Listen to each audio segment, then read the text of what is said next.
maybe this is something that we can ask about. There was the stage that you talked about that in order to reach a mutual prayer, each has to annul his individual ego. That I came with a small spark, but it's wrapped up in an ego and the will to receive. Now I connect with other people that are just like me, and everyone performs an action where we annul our own ego. What is that exactly?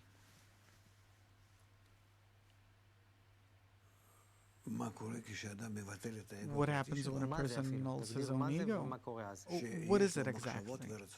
That he has desires and thoughts that are all directed at connection in the ten, and through the ten to connect with the upper force of nature, the positive force, the force of love, the force of bestowal. He wants for that to control his ten, and in general, he wants to see the entire world only in the light of love and bestowal. So in order to connect to the force of bestowal in nature, I can't do it with my individual ego, neither with my small spark or yearning that's inside the ego, but I have to come out into some mutual place that it can only be done from there. Yeah.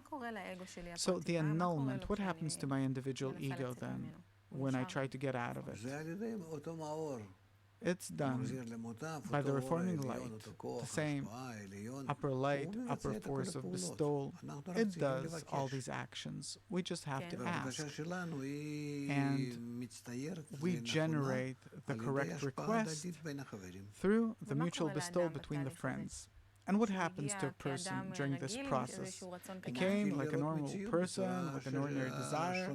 He starts seeing reality in a different way, through the force of bestowal instead of the force of reception. That if previously he wanted to achieve, attain, he sees the connection between all of the parts of reality in their correct form. It's impossible to explain more than this because we don't have such examples in our life. But if I understand correctly, he's no longer focused on himself then, but he comes out towards the rest of the desires or the people that also want the same. Yes. So what is this transition? He shifts from a life where I only feel myself to a life where I feel other people too. Not only people.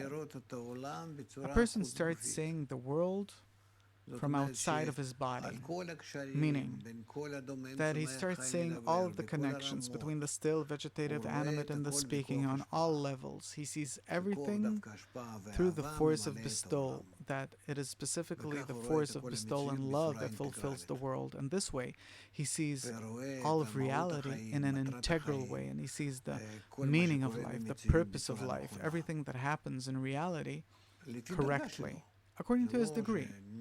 It's not that that completes everything. It's merely revealed to him for the very first time, but it's revealed to him, to that particular person or in the group. There's no individual person anymore then. It's all in the ten. Because an individual person is an egoist, and an individual altruist is the ten. It's the sum total of the ten.